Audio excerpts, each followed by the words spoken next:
I really enjoyed meeting Ryan. He is the co-owner of Soul Fit here in Ottawa, Ontario, Canada. And so I just wanted all of you to meet Ryan if you don't know him already and get a sense of what this guy is all about. So hi, Ryan. Thank you so much for being here with me today. Well, Sarah, thank you so much for having me on, and congratulations to you on your blog. Oh my God, it's amazing. Thank you so much. I had a chance last week to go over it, and it was fantastic. So much good information on there. Thank you. Well, and I mean, part of what I'm really trying to do is, like I said, I want to introduce people to some maybe new concepts that they haven't thought about in health. And I think that there's a real, maybe misunderstanding or we're all kind of confused. What does health really even mean? Is it eating a healthy diet? Is it exercising every day? Is it practicing mindfulness or yoga or meditation? And I'm kind of the belief that it's all of those things. And it can, we can really bring in the pieces that make sense to us, and we can really create a whole, idea that health is all around us and it's accessible to us, and we can decide what it means to be truly healthy. And so for me, a big part of it was reaching out to experts like you and finding out maybe some bits of information that I would have never even considered, especially if I hadn't had some, issues that I'd had as far as pain went. So I was really happy when my own family doctor, she's awesome, referred me to you. I feel really blessed and lucky to have gotten the chance to meet you.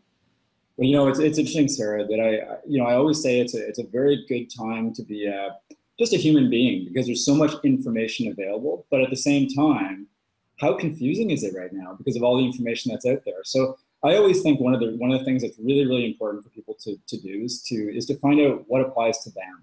And I think because we can very easily read through an article and say, well, that makes a whole lot of sense, but how does it apply to you? And I also do think that sometimes the problem with healthcare is that, I'm a specialist. So I'm a specialist that specializes with biomechanics and with feet and how we run and how we move. But I find the problem sometimes, if you see a specialist and they only do their specialty, you sometimes miss the source.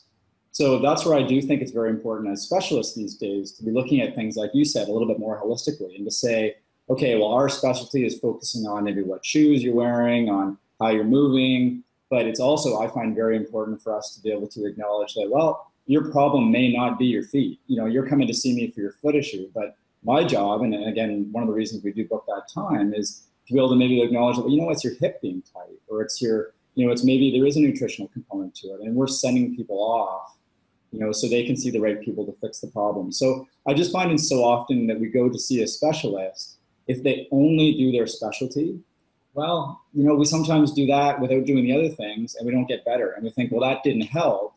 And it's not that it didn't help, it was just maybe that it was only a part of the fix opposed to the whole fix.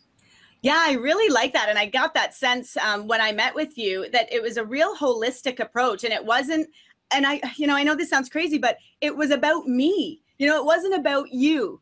And I know that probably really does sound crazy, but it sometimes feels when we go and see, certain specialists, that it doesn't feel like they're really trying to figure out what's going on with me as a whole person, and taking in all of the elements, my activities, my activity level, my diet, all those other things. It's just sort of focusing on that one thing that we're kind of talking about at that time that relates to their specialty. So I like what you're saying, and you absolutely, you referred me to, like I said, an exercise physiologist, massage therapist, physiotherapist. It really felt like it was almost like a mini team that was supporting me in helping to achieve my goals of getting back into life. Because for a while I had given up exercising, to the point that I was prior to all of the pain, and I really wasn't sure where I was going to be headed. So you really gave me a lot of hope, and I really appreciated it, and it completely changed my life. And before we went on camera, I said, I don't know if you really know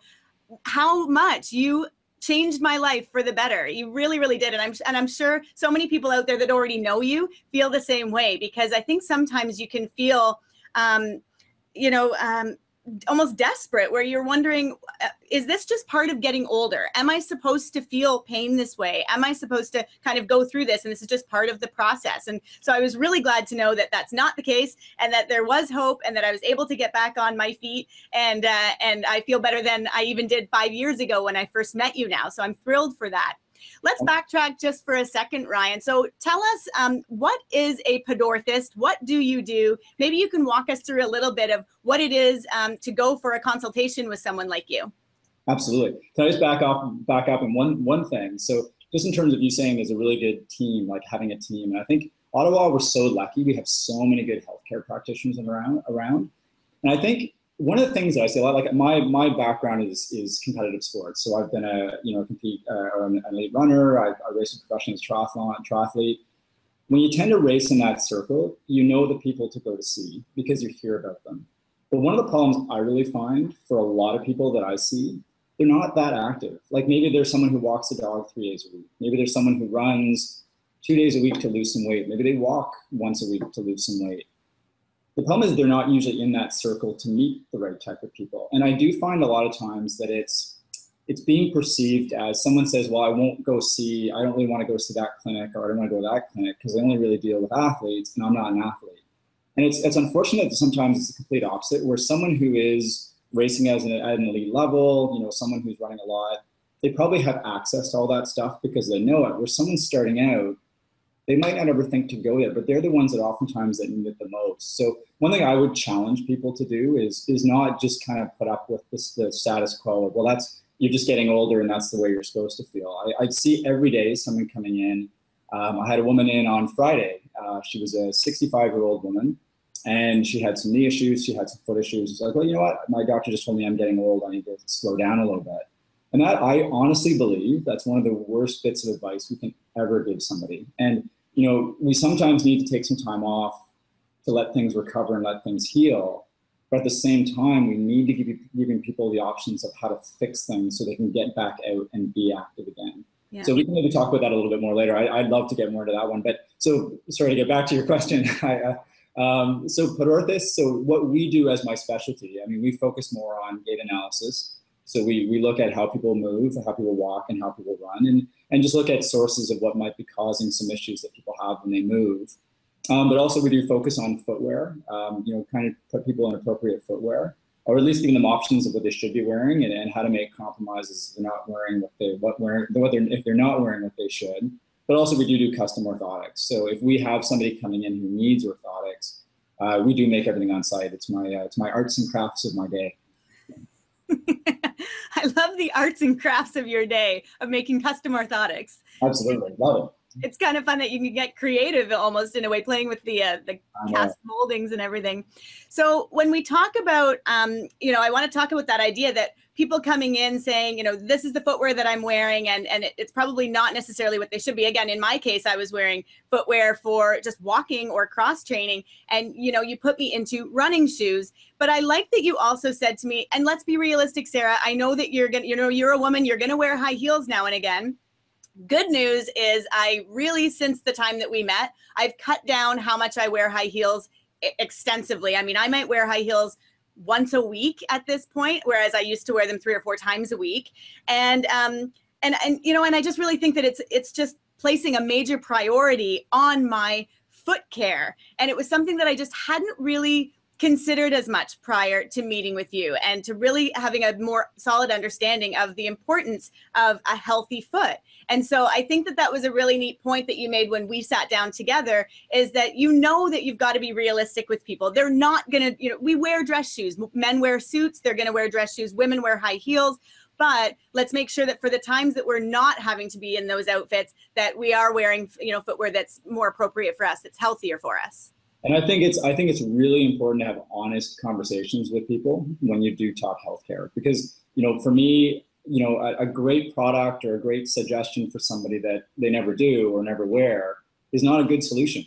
So we have to find things that people are actually going to do. Now, whether or not that's going to see a strength and conditioning coach, and they're saying, how much are you honestly willing to do? And if it means 5 minutes a day and you're having that honest conversation, that person's going to give you 5 minutes of exercises that really suit you the most. And it's the same thing on my end. So, to me, I think in our world, in foot care especially, there's definitely these perceived notions of, granny grandpa shoes, and, you got to wear these ugly, massive things all the time.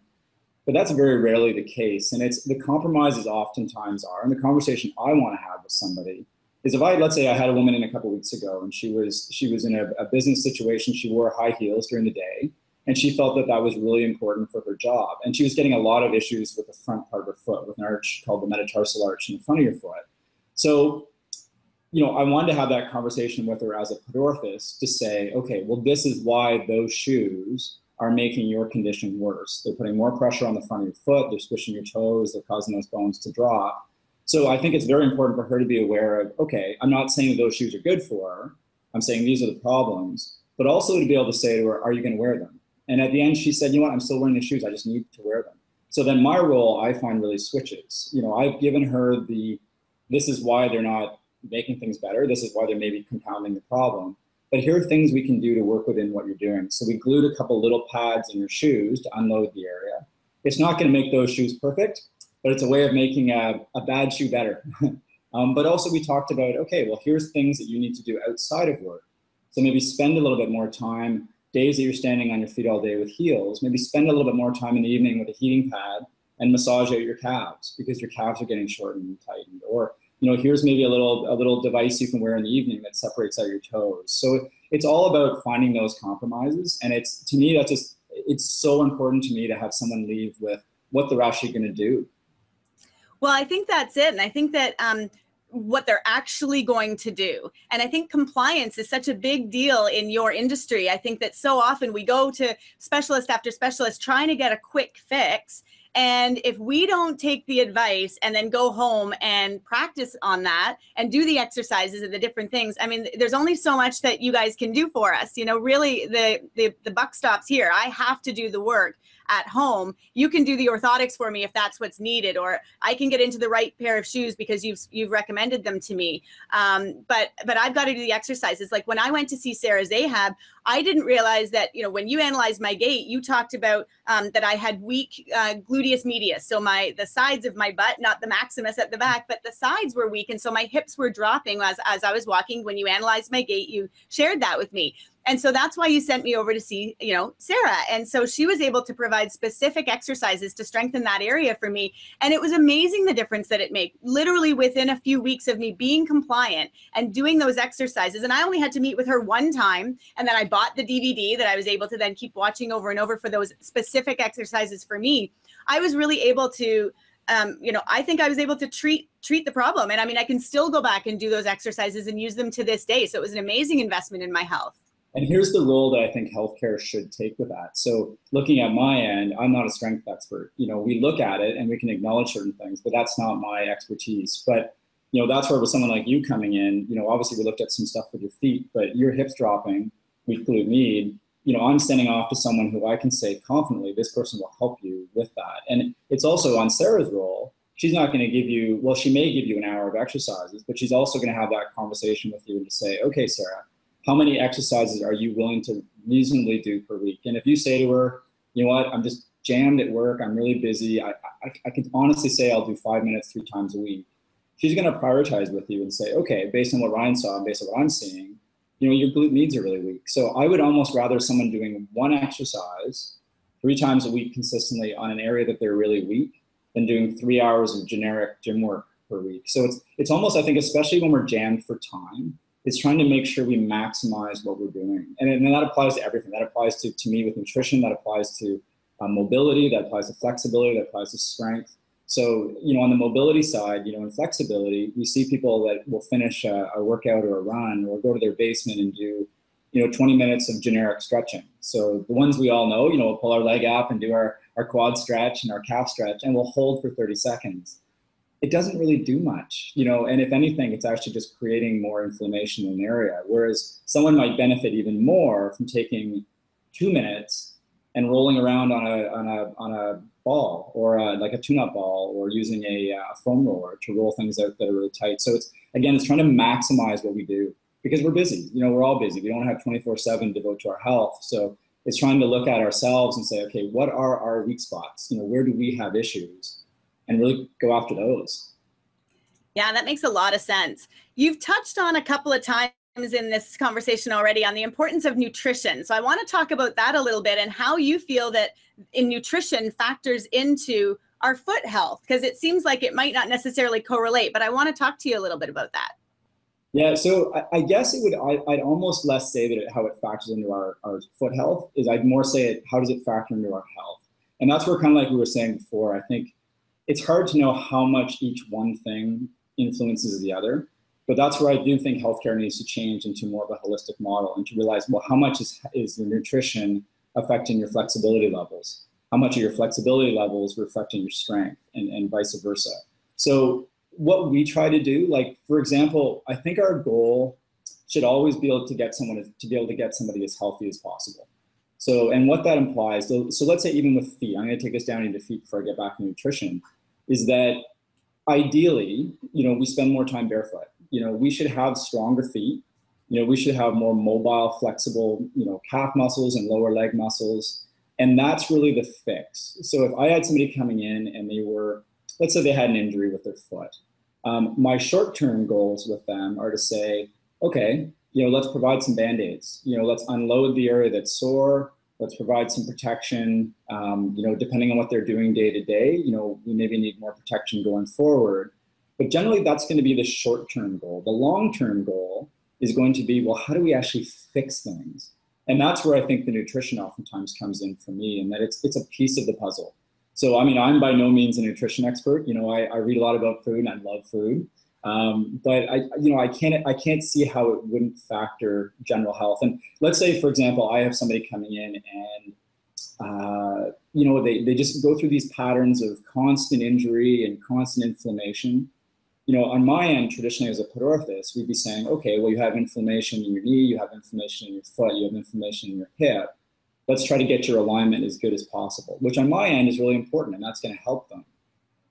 But I do also find that in our role as well, I'm going to mention typically nutrition to that person, because what we input into our body, we know it causes inflammation. We know what refined sugar does to us. I mean, we know all these things. It's not, there certainly are things that are debated these days, but there are some definite truths that we know that, refined sugar, it's not good for us and causing more inflammation. So, and it's not that that person necessarily is going to change, but the more they hear it, and the more they hear it in a way that's not saying, bad you're eating sugar, never eat it again. We're saying, maybe think about it. If you're constantly getting this inflammation, here's something to think about. And I find a lot of times it's planting the seed. If you can give someone a little bit of information, if they don't feel pressured into doing it, and maybe if they leave going, okay, that kind of made sense. You explained it, or they explained it in a way that I see that, and they maybe go back and do a little bit of information on a little bit of research on their own, they're maybe more likely to make some little changes. And those little changes can turn into huge things. So I guess, again, I really find that it's important to look at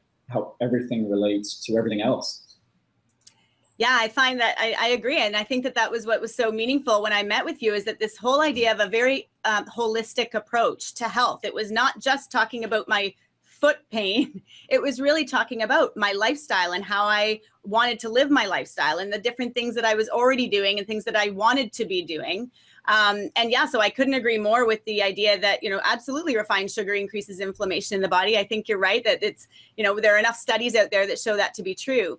And sometimes we just need that professional like you, someone that we've taken the time out to go and meet with. And it's not a spouse or a friend or someone nagging at us about, eating the right things. If it's someone that, we respect, and that, again, that we're taking our time out to see, maybe then, like you say, that seed can be planted, and that might just help to create a little bit of that change. A while back, you were talking about, the marathon runners and the elite athletes that have this access to people. And it reminded me that, it sometimes feels like the people that are in so much need of going to a gym or, getting the help, they're the ones that are most reluctant because they feel that shame a lot of the time, or that they just don't feel like they can, who are they to go and meet with someone like you, who's an elite athlete, who does triathlons and all the rest of it. They don't feel like they can fit into that, that area of life. Like they just don't feel comfortable there. And I find a lot of people, when I work out at a gym, I sometimes I have to go over and just give someone a high five or a thumbs up and just say, good for you. If I see them busting their butt in there, and I feel so much pride, seeing somebody that would otherwise maybe be sitting at home, really feeling ashamed and guilty, and probably eating a bunch of stuff that they don't want to be eating, but they do it because it's become a drug in our society. And, it kind of fills that hole. And, I know if anyone out there's been following my story, I'm a recovering alcoholic. So I understand that feeling of filling a hole with something that you shouldn't be doing, but you're doing it anyway, because for that moment, it makes you feel better. So I just think this idea of being able to reach out to experts like people like you and be able to sort of take that first step or that one step closer to getting healthier, I think it's just a huge meaningful step, and it speaks to the the subconscious. It speaks to our it speaks to the idea that we are sending a message to say, I respect this body and I want to be the healthiest person I can be. And so I just love that. I love the idea of just taking those steps to do that. And I think we as well, like some of my most enjoyable patients that I have coming in, are people coming in that they have these really preconceived notions of where they're at and what the rest of their life is going to be like. And I can totally see how people will go down that path. If it's not fun for someone to go out and run, or it's not fun for someone to go to the gym, like a lot of us are lucky enough that we enjoy that stuff. So it's not going out for exercise, it's going out because that's what our friends are doing. So we're so lucky to have that. Whereas someone who's fighting themselves to get out the door every day, oh my gosh, that's so hard. But let's say, for example, I had a woman in a couple of weeks ago, and she really stood out in my mind. She came in, she was a little bit older, and she wasn't active at all. So she'd been very active when she was younger. But she had some injury issues, she started putting on a little bit of weight. She had some foot pain. She went to somebody, they made her orthotics, they helped, but things just kept getting worse and worse and worse. So she was almost the point coming into me that she said, I can't go a step without my orthotics, and I've been told that, this is just, I need more support, more support, more support. I don't see that as a good thing. I look at her and I say, okay, you obviously need to be in orthotics right now. You have some issues that need to be supported. We need to have those band-aids in place. But I really enjoy with those people going through and saying, it's not the path that you have to take. For that person to spend 5 minutes a day barefoot, let's get the feet engaged. Let's get the feet working a little bit more. If I can push that person to go in once to get things moving a little bit better, to get them to see a massage therapist, and it's really fitting people with the right therapist. Maybe someone who's a little bit more self-conscious about going in to have to be touched, et cetera, with massage. There's lots of people that I think can probably deal with that a little bit better, that they might relate with a little bit better. But even one session with stuff like that can make a huge difference. And it's nice to kind of see people have that little turnaround in their brain where they say, you know what, maybe I'm not on a path for just getting worse and worse and worse. I can take a little bit more accountability for my health. And we can. It's just Western medicine is just, and I don't mean to blanket, we're not all like that, but I mean, obviously we're not all like that. But, I find so often what can happen is that people will be told, well, you know what, your knee hurts, you're a little overweight, you need to lose some weight. But how does a person go out and lose weight when their knee hurts? So we almost sometimes have to say, okay, well, let's start with the Band-Aids. Let's get some things in place to allow them to get out and walk.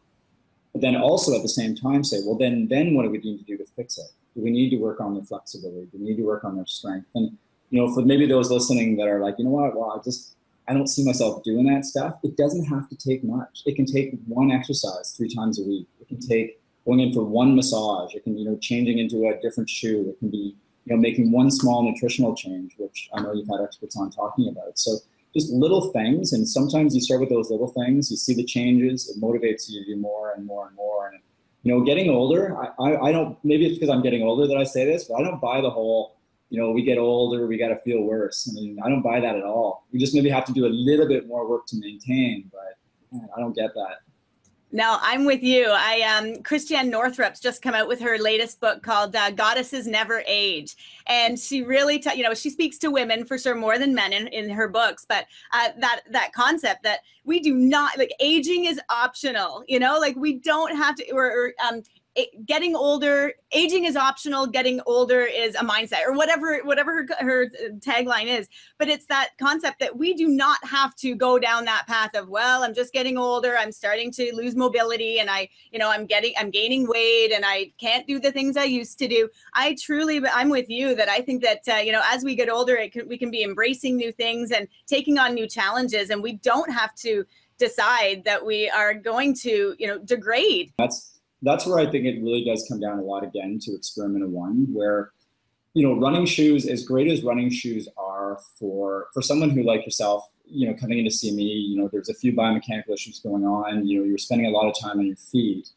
Running shoes are the best system for you to be in at the time, and they're still the best system for you to be in if you're, things are sore or you're going out for a long walk, you need a little bit more protection on. But one of the things that I, as well, and especially in the last couple of years that we try to put a little bit more focus on too, is that balance of using the protection when we need the protection, but also trying to do some of the work at the same time, to fix some of the underlying issues. I was lucky enough a couple of years ago, I spent a couple of weeks in Ethiopia, and I was working at a high altitude camp with elite runners. So these are the top runners in the world. And I saw flat feet, I saw high arches, I saw fallen arches. So, foot types over here that would be told, you probably shouldn't run. These are the top runners in the world. So we still get people coming in diagnosed with flat feet. And it's kind of like telling somebody you have a pointy elbow. I mean, it's an observation, but it's not necessarily a problem in itself. So one of the reasons that they typically do so well with running is that they don't spend a lot of time in shoes growing up. And they also don't sit all day at work. So one of the things, again, we really try to put in with running shoes is if I have somebody come in going back to I want to get somebody out the door, I want to be able to get someone moving, getting that person maybe who walks their dog 3 days a week with a tennis shoe that's very stiff and flat, or in a casual loafer or something that's not providing them any protection, to that person we're really trying to stress, what? Getting into a running shoe, it can make a huge difference to get you more active. But then ideally what we say as well is, okay, well, let's then try to do some of the work so you don't necessarily need to have that protection as much. So again, it's always finding that balance. And I always just try to shy away from a real one size fits all model, because I don't think there are too many things in health these days that are one size fits all. It really just, if, for example, if I have somebody coming in who's got very, very, very good foot strength and they have very, very good mobility around the lower legs, oftentimes I'm recommending less shoe. Because we want to keep their feet engaged. 85 to 90% of the people that I'm seeing, because of the types of shoes that we wear and because of the types of lifestyles that we have, we maybe need more protection. And it's interesting, even with kids these days, we push so hard with kids is to get them into flat shoes. It's funny now, we think about children and we think, okay, so we take kids very young and we put them in shoes that have a big, thick heel and are very stiff. And the analogy I sometimes use with that is if we took a kid and we wanted to protect them from a hot stove, and we put a big thick glove on their hand. Well, A, they'd never learn to touch the hot stove. But B, if they took that glove off in 10 years, they've lost all the dexterity with their fingers. And it's the same thing with feet. So with kids now, we're really getting a lot more, let them develop, let them use the ground as a means to learn how to walk and run properly. It's the same premise with us. There's just more years to undo. So that's where we do need more of the Band-Aids. We may need the orthotic, we may need the shoe, and that's really important in the short term. But ideally, again, we do more of the fix-it stuff outside of that and maybe get away from some of that protection. But it's always finding a balance. Yeah, absolutely. And I do remember when we sat down, you telling me about this idea that, kids are wearing way too thick soles and we've got to get them out of that. And so I'm seeing these shoes that have the individual toes in them, and they seem very strange to look at, but they seem very close to the ground. So what would you suggest then for parents who have little ones that are just starting to walk? Should they be wearing, bare feet outside? And I guess I'm just thinking, I'm not a parent and I don't have kids, but I wonder, would I be nervous of kids walking around the bare ground with needles on the ground and glass on the ground? I don't know. I kind of get nervous even for my own self. I wonder how often I'd be comfortable wearing completely bare feet walking in the park or something. Is there a balance that we can strike here so that we can get closer to the ground? And I read an article that you wrote not long ago that we really do need to connect to the energy of the ground. You were testing a product, one of those new mats that they're selling, saying that it's sort of like the energy of the earth. And then I think you were sort of saying, why not just, let's just connect to the energy of the earth by walking bare feet. So how can we strike that balance between safety for our little ones and even for ourselves, and being able to develop those muscles in our feet that we need to while staying safe? Love it. Yeah, so that's where I'd really kind of, again, categorize kids a little bit differently from a lot of us. Now, we've grown up with that model of protect, protect, protect. And, I think all of us, have grown up with it. Well, you need that really stiff shoe and it needs to bend at the right spot and needs a lot of padding.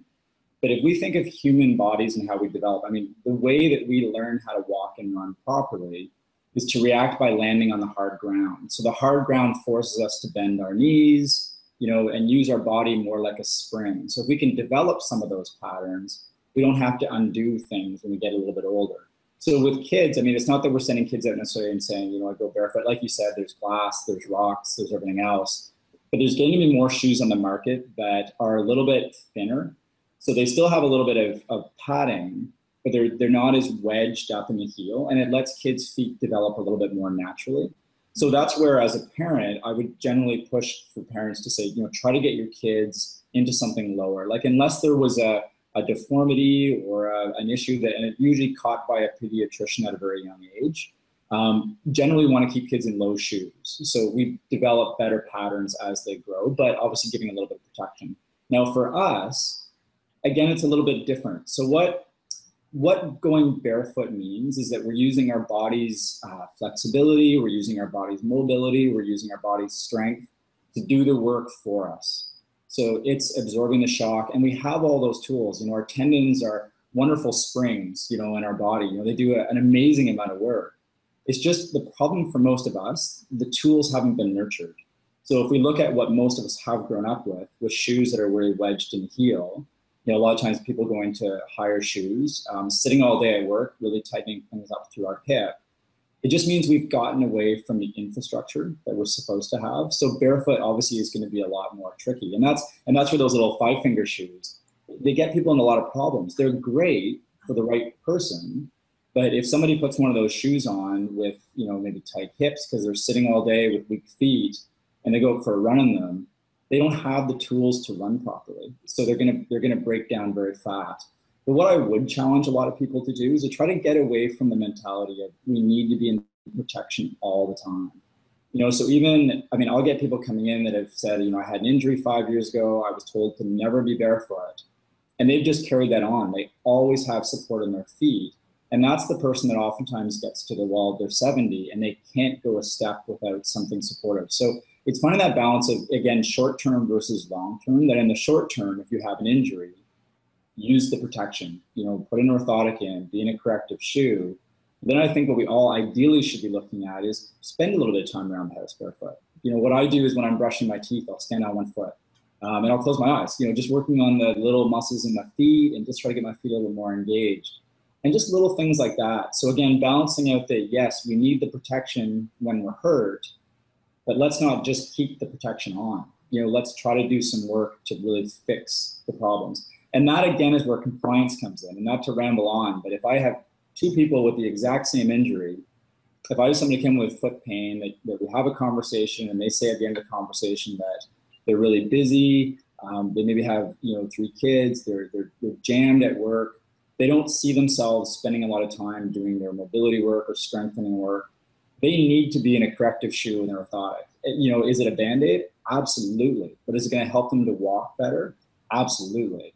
But maybe somebody else coming in with the exact same injury who has, you know, lots of time and they're willing to put the time in to do maybe some flexibility work, some strengthening work.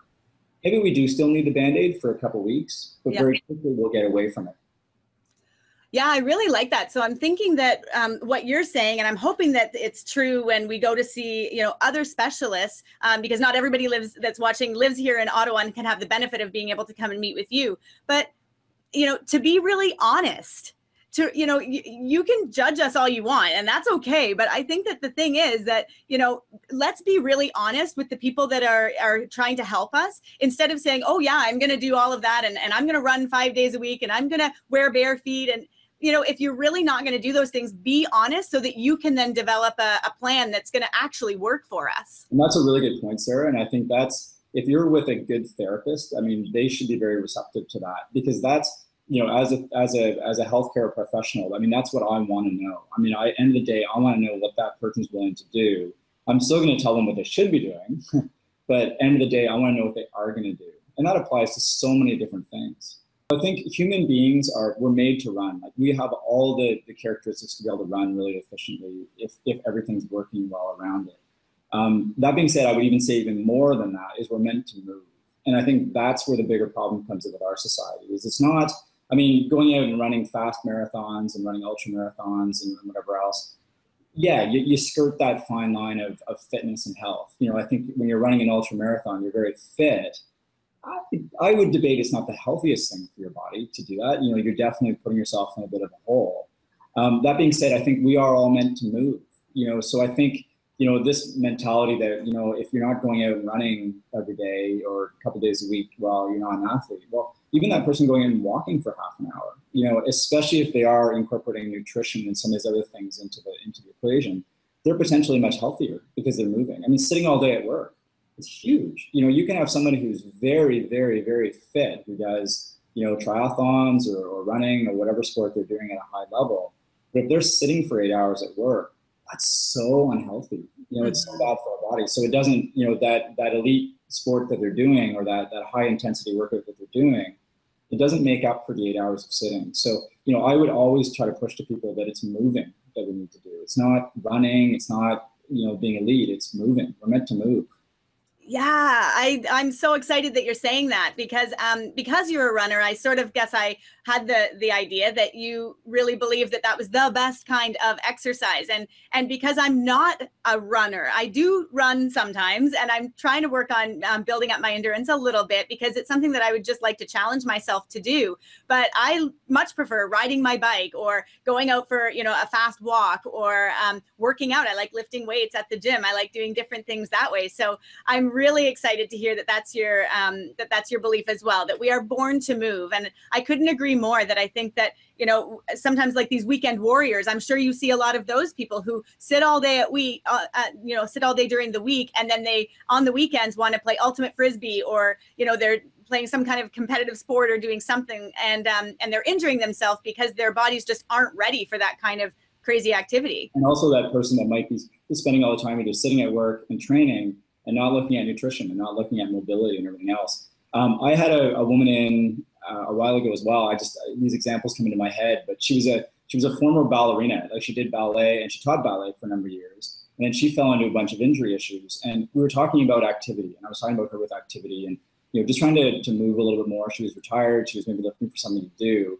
And she's like, well, I know I got to get out and walk. And I'm like, well, do you enjoy walking? She's no, I hate it. I don't like getting on my treadmill. I don't like going out for walks. I'm like, what do you love to do? She's like, I love ballet. And I was like, have you thought about going back and just volunteering? She's like, well, I can't do a lot of the moves. But I'm like, even if you're volunteering, to go back in and just be standing for that hour, to be doing some of the moves. And I do think that is really important for us to look at when we look at how to become more, healthy, is what activity do we enjoy? And that goes back to I love running. I've always done it, but that's my thing. That's not going to be everyone's thing. So I think it's really finding an activity you like. And it's, for the number of people that fight themselves to go to the gym, if I had to fight myself to go to do something, I wouldn't do it. I'd get so bored of doing it. Or, we just generally are going to avoid, if we're busy, we're going to avoid things that we don't like. So it's trying to find activity we do enjoy. Whether that's tennis, that's going out and riding your bike, whether that's walking with your dog, whether that's, going to volunteer at a ballerina school, like whatever that happens to be, we just need to move more. That's huge. Yeah, I couldn't agree more. And I think that, I think sometimes people are sort of waiting for that thing to find them, that movement that's going to find them. And I think that day doesn't come. I think that we have to try things, as human beings, like, job opportunities don't just fall into our laps. A perfect, a healthy body doesn't just fall into place. It takes that effort. So I think sometimes you've got to try a whole bunch of different activities that you don't like to find something that you do end up falling in love with. And it is that amazing feeling of when you find that thing. And for me, it's lifting heavy weights. I just really enjoy doing that. And I really, the cardio, being on an elliptical machine or a treadmill, I don't love it, but being out on my bike for 8 hours on a Sunday, stopping for a coffee here or there and for lunch and that kind of stuff, or going to an outdoor gym. I love Ottawa for that. We have a lot of outdoor gyms that I can go and work out at. All of a sudden, when I kind of found that stuff, that wasn't available in the last city that I lived in. And I just, I connected with that, and that's what I love to do. So I think that if I hadn't gone out and tried a few different things, I wouldn't have been able to find them. And so I do think that it's important for people to, you've got to find something that you can connect with that gets you moving, because there's nothing like moving I think it sends signals all over our bodies that, we're caring for ourselves, and that, it increases endorphins. And I think that it's kind of like the cart before the horse, or is it, whatever the saying is, the chicken before the egg. I think we sort of eat healthier after we've exercised. I think you don't want to, take away all the great stuff that's happened when you've exercised by eating pizza or burgers or poutine or something. So I think that you're more apt to make healthier choices as you're active. And I think the opposite is also true. Once you're eating healthier and making those healthy decisions in the kitchen, you're more apt to then say, okay, well, now that I've done that, then maybe I can, go out for a walk or a bike ride or go to the gym or do something and find something that you enjoy to do. But don't you find as well, like the benefit of doing that stuff as well, it makes you better regardless. It makes you feel better. So that's where, going back to what we were saying before about starting with one little thing. If someone can start with one little thing that makes them feel a little bit better, they're going to be more likely to do something else. And, and there are so many things. It's funny, like we did that little review on grounding sheets, and grounding mats, and they're finding that, we're so disconnected from the ground, and it's amazing how much better you can feel if you go out to a park and you put your feet on the grass, and and we're finding even that some of the physiological effects to our body from being on the ground are huge. So it's funny little things, even getting more sleep. Someone maybe taking a week where they say, you know what, I'm really going to try to get my 8 hours, each night. I mean, or if they're not sleeping well, maybe putting some time into finding out why aren't they sleeping well. So one little thing really can help feed all the other things as well, like you said. Yeah, I agree with that. And I think even just making that one step, if you're having foot pain or leg pain or any pain that Ryan's team can help you with, I think that that's such a great step that people out there, if you do live in Ottawa, I encourage you so much to visit Soul Fit. It's here in Ottawa. I'll post all of the links on how you can connect with Ryan. But I just think that that was such an important step in my personal experience, where I was taking that step to say, I'm really going to figure this stuff out. I felt too young to have to start going down a road of, I guess this is how it's going to be. My feet are going to be sore. I guess I'm going to have to get orthotics. And so I want to talk about when I came to meet with you, I saw that, you make orthotics right on site. I fully assumed that that's what I was going to be coming to you to get. And the fact that you said to me, that is a last resort, that is the last thing that we want to look at doing. And so we'd really like to keep you out of orthotics as long as possible. But if that's what has to happen, then we'll go down that road when it comes. But I still haven't had to get to that point. Something you said in that meeting as well, because my dad suffered with plantar fasciitis for as long as I can remember. And I know that a lot of people watching might have plantar fasciitis or are dealing with it or know someone that is. I want to talk to you about that issue, because when I met with you, you said to me, that should last no longer than a week. And it blew my mind, because I said, my dad's been dealing with it for years. Everyone that I know has been dealing with it for years, and they've just decided that's the way it is. And everyone assumes that they have to get orthotics or live with this pain, or both. And so I'd like to talk to you a little bit about sort of common foot issues that you see, and how you deal with them, as far as whether we put Band-Aids on them, or then how do we actually work through full recovery? How do we get there? Well, we balance out both. Like we balance out the short term and again the long term. And plantar fasciitis, I'll use that maybe as an example, since that's one that maybe a lot of people have heard of. And also when people go in, and one thing I'd always try to mention to people or suggest people to do when they go in to see a healthcare practitioner is, don't be afraid to ask what it is. Because I see so many people that come in with, I have plantar fascia something, but they don't really know what it is, which I understand. I think when we go to see a healthcare practitioner, a lot of times it is, you're in, you're out, but we kind of leave going, why am I doing that? What am I doing that for? And I find if people understand the condition and they understand the reasons behind doing what they need to do to fix it, they're going to be more likely to do it. So plantar fasciitis, plantar means bottom. So looking at the bottom of your foot, fascia is connective tissue. We have fascia that runs all through our body. So the plantar fascia is the one along the bottom of your foot, and inflammation is the itis. So it's an inflammation of the band of fascia that runs along the bottom of your foot. So people a lot of times will get pain at the base of their heel. It's because it gets inflamed, it gets irritated, and it's oftentimes worse when they get up out of bed in the morning. So traditionally what we do, and where orthotics can come in to be very important, is what orthotics will do is they will unload the plantar fascia. So by putting an arch support into somebody's foot, we shorten the plantar fascia so it doesn't stretch and it doesn't pull. So in a short-term model, that's perfect. We oftentimes do suggest orthotics in the short term, or taping or whatever else. It's going to help to unload the air and protect things. But here's where, again, I find our traditional Western medicine models we're good at the short-term, look at the sore spot and get rid of the pain. But what the fix actually is for plantar fasciitis in a lot of cases is a lot of times it's coming from tight calves. The muscles in the posterior part of the lower leg, they get very tight and they pull up on the heel, which stretches out the bottom of your foot. So and this kind of even revolves around how orthotics should be. We should be looking at orthotics unless someone had a deformity. If someone had a deformity where they had an extra bone or an arthritic condition that just the bones weren't where they should be or they weren't moving the way they should, that's the only type we could ever look at and say, you need to be an orthotic probably for a long time because their foot's not moving the way it should. The other 98% of the population, we should be thinking of orthotics as treatment in a perfect world. So we'd say, okay, let's put something in, let's unload the arch, let's protect things. Let's work on loosening up the calves, work on getting things a little bit more mobile across the bottom of the foot. And once the pain goes away, maybe taking the orthotics out. So I have orthotics. I mean, I wear them in my cycling shoes and I wear them in my, my ski boots. When I do sports that aren't natural for humans to do, sure, why not have a little bit more protection? We're not made to bike. We're not made to downhill ski. So having something that supports me a little better when I'm doing those things, it can help. But for running and walking, where I would use my orthotics in a running or walking model is that if I have an injury, so if I'm running and I have a little bit of plantar fasciitis, I'll put my orthotics in, I'll wear them for a couple of weeks, I'll go in and get some work on my calves, I'll maybe put shoes on my bed in the morning so I don't stretch it when I get out of bed, I don't tear it when I get out of bed in the morning.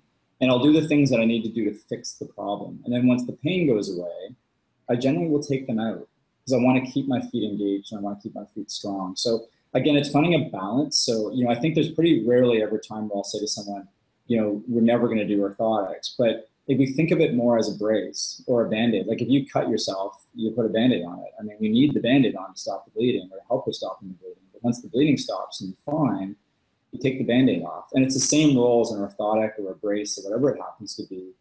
We use it as we need it. And if someone's compliance level is very low, so if somebody's coming in and they have plantar fasciitis, and they're just really busy. Maybe they don't have time to do the massage on the calves or, some of the things that we really need to do to fix the problem. Maybe they need to be in the orthotics a little bit longer. And that's okay. It's a Band-Aid, but it's going to keep them out walking and keep them moving pain-free. But I think we really need to give people the option of how to fix it. And that's what we don't do. Again, we put people in orthotic and we say, oh, always wear them. And that's not always, I think, the best outcome.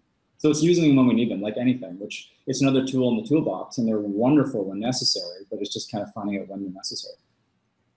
Yeah, I find that so often, I think we get into this mindset that once we have something, we will always have that thing, or that we just will then expect that another thing will go, or it will get worse, or, something else is going to happen down the road. And we just sort of accept. I think we accept a lot of the time that this is the way things are, and there's nothing I can do to change it.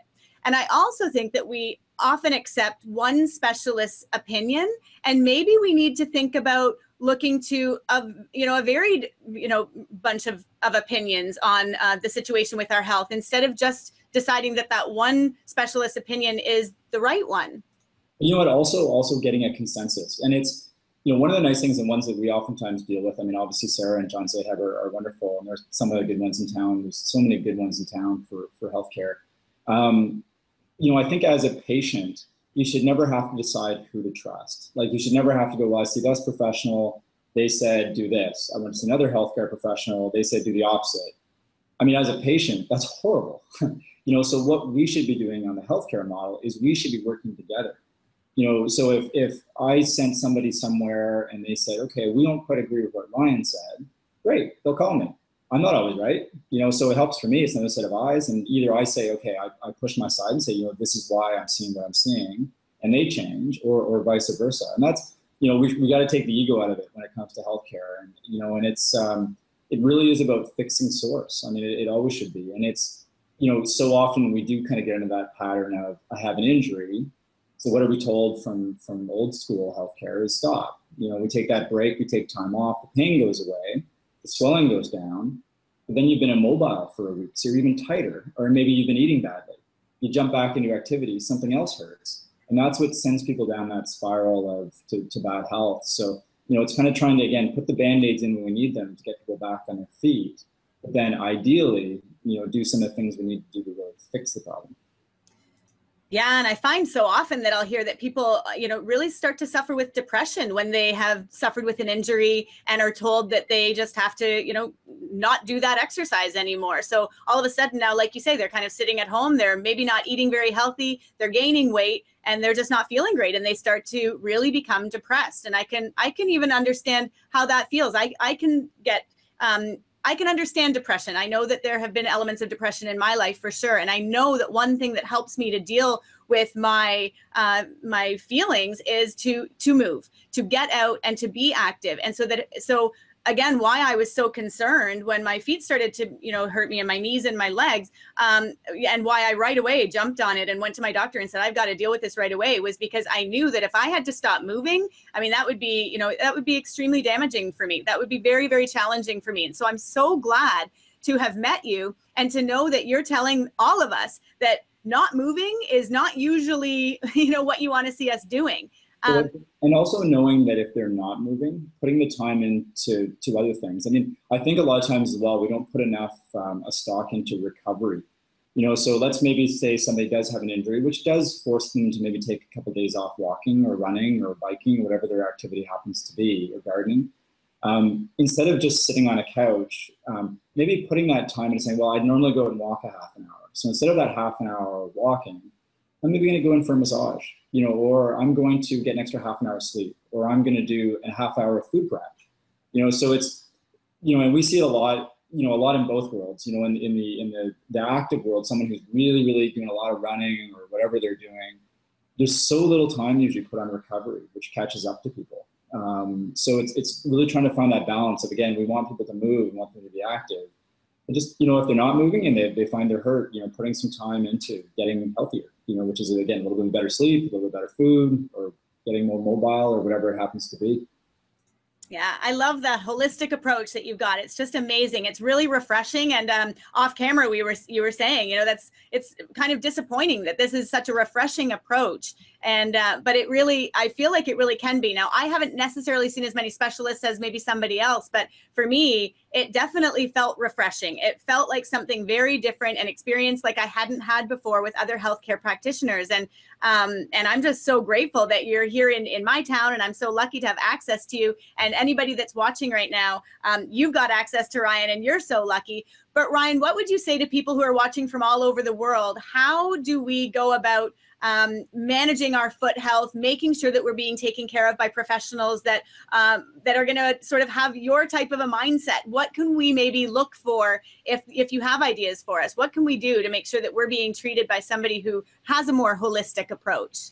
Yeah, I mean, I'm always a big fan of word of mouth. I mean, word of mouth is huge in healthcare these days. I mean, and that's where, I think someone getting into, and we talked about it a little bit before as well, of kind of combining healthcare and business can be very tricky. So if someone's just looking for the buck as the bottom line when they start a healthcare business, always getting the best outcomes with those. But really in the long term, to do a good job and make people better, I mean, how much better advertising can you get than that? So I'd say for people that are outside of town, or when I get people requesting, do you know anybody in this city or this city or this city? I'll just say, even as a recommendation to start, is maybe call some of the, maybe the specialized running stores in the area, and see who they recommend. And it's, again, I know that's always going to be a challenge for someone's like, well, I'm not running, I don't run. But typically someone who may be dealing more with runners, they might be more have that approach of a little bit more of a holistic look. Internet can be our friend sometimes, seeing the right types of reviews, but starting with one person, and whether or not it's a chiropractor, a strength and conditioning coach, a podorthist, a physiotherapist. Once you kind of hook on to one person and you find, hey, you know what, that's a person I really trust. Well, that's where those circle of referrals come in. And we're not affiliated with anybody in Ottawa, but a big part of my job is sending the people to the right people, is saying, you need to go see this person. It's not my area of expertise. And, I think it's finding that one. So I would really challenge people in whatever city or whatever town they're in to, try to reach out and find that one person, whether or not it's, again, a massage therapist, a physio, and kind of build out from there. I think that's fantastic advice.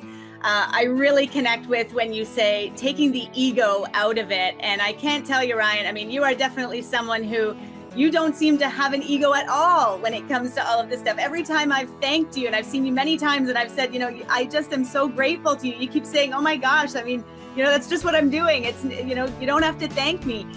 You've certainly taken the ego out of what you do and left it so that you're just serving. And I connect with that so strongly. And I just think what you do is so fantastic for people. I've heard from several people that have gone to see you that their lives have been changed just like mine has. And so I just want to say for that, thank you so much.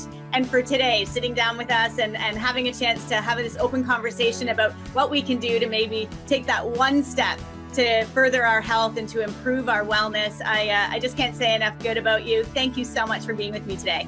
Well, thanks so much for having me, Sarah. And again, just keep on doing what you're doing. I mean, the blog is amazing and you're reaching so many people that may not normally have access to this stuff. So I love it. Thank you so much. We'll talk to you soon, Ryan. Thanks, Sarah. Thank you.